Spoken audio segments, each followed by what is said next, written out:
We are introducing granular controls for conversation AI pauses.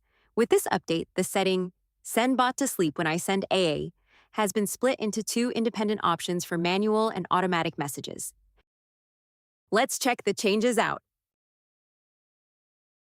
Messages sent directly by a user can pause the bot without affecting workflows.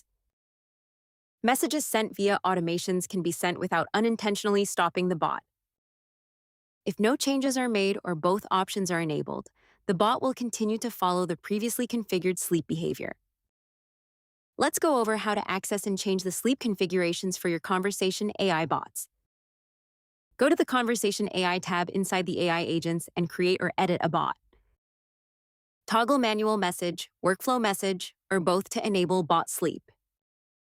Check the box next to reactivate bot after and set the time the AI should wait before restarting. Once satisfied with your changes, click Save.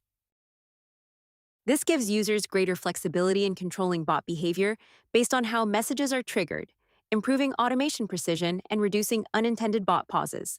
We hope you enjoy it.